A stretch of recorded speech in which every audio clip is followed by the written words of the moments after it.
red wristband. A doctor was working at a hospital where the patients were tagged with colored bands: green alive, red deceased. One night, the doctor was instructed to get a few supplies from the basement of the hospital, and so he headed to the lift. The lift doors opened, and there was a patient inside, minding her own business.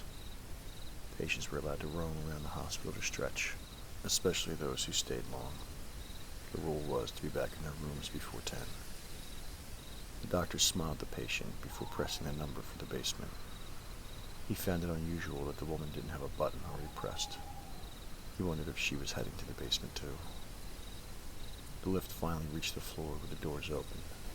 In the distance, a man was limping towards the elevator, and in a panic, the doctor slammed the elevator button to close.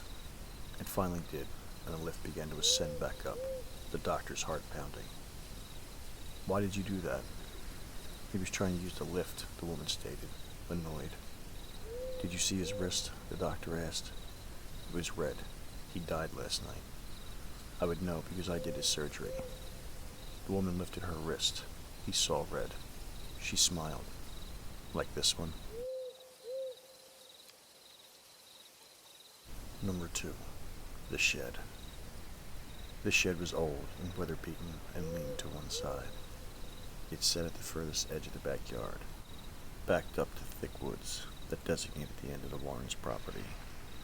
The only thing contemporary about the shack was the deadbolt lock meant to keep out everyone but the family patriarch, Jack Warren, who guarded its contents as if it were precious religious artifacts. 10-year-old Evan Warren knew the rule about staying away from the shed, but being a kid, he was achingly curious about what his father was hiding. Mother never talked about it and always changed the subject when the shed was mentioned. Evan and his younger brother Jeb were playing catch in the backyard on a crisp fall day when Jeb missed a pass and the ball tumbled across the grass, coming to a stop near the shed door. When Evan went to retrieve the ball, he noticed that the door was ajar. "Whoa," said Evan as Jeb joined him. "Look, Dad must have forgot to lock it."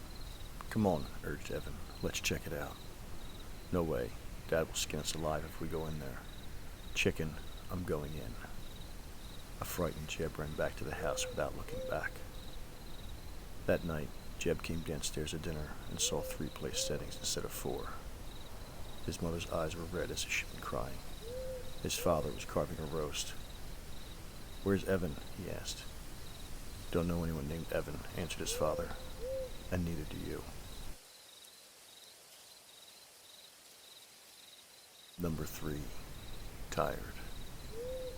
I'm so tired. I'm starting to drift in and out of sleep without noticing.